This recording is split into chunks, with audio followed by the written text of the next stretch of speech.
Japan में पिछले 30 साल में चोरी नहीं हुई, कत्ल नहीं हुआ, कोई भूखा नहीं सोता। जलजले के वक्त कैंपों में सब कुछ रख दिया जाता है।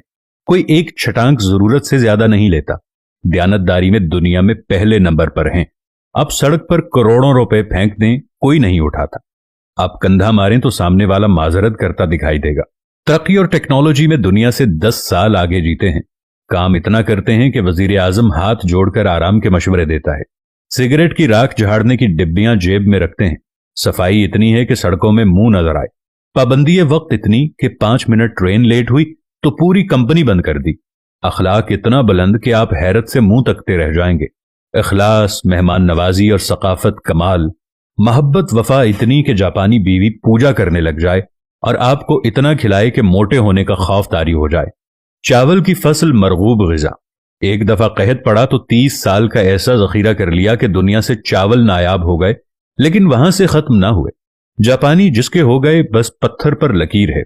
निजाम सेहत ऐसा कि टॉयलेट आपको जिस्म की पूरी डिटेल दे दे। 2 नंबरी और बेईमानी का तस्वुर महाल। और अब आते हैं कि जिस मुल्क में लाखों लोग तबलीगी इज्तिमात में जाते हों, जहां लाखों लोग दावत दीन के लिए सफर करते हों, जहां से लाखों लोग बैतुल्ला, उमरा और हज के लिए जाते हों, मिलादुन नबी के मौके पर हर शहर में जुलूसों में लाखों लोग शामिल हों, जिस मुल्क में हर रात लाखों महफिल मिलाद और दरस कुरान होते हैं, जिस मुल्क में यौम आशूर पे लाखों लोग गम हुसैन रदी अल्लाह ताला अन्हो में अज़ादारी करते हों, जिस मुल्क में ईद और जुमे में बड़े बड़े इज्तिमात होते हों, जिस मुल्क में तस्बीहात पढ़ने वाले लाखों में और दुरूद सलाम की तादाद अरबों में हो, वो मुल्क ईमानदारी में दुनिया में 160वें नंबर पर है।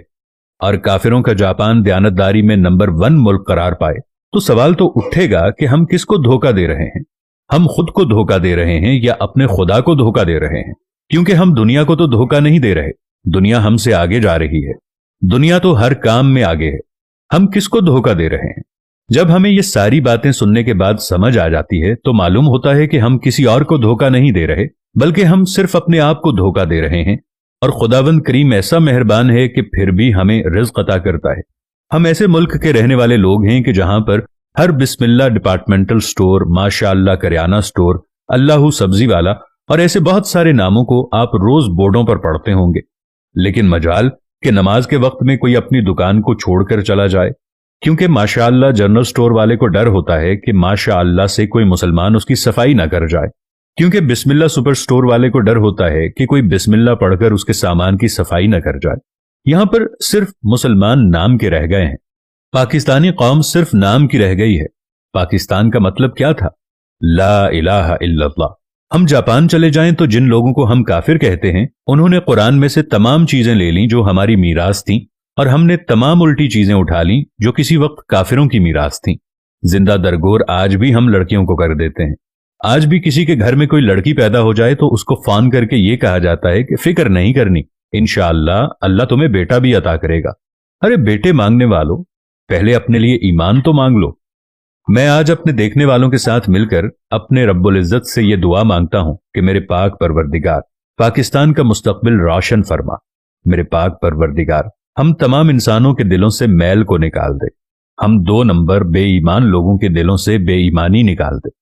मेरे पाक परवरदिगार हमें सुकून वाली जिंदगी अता फरमा। पाकिस्तान पर अपना रहमो करम फरमा।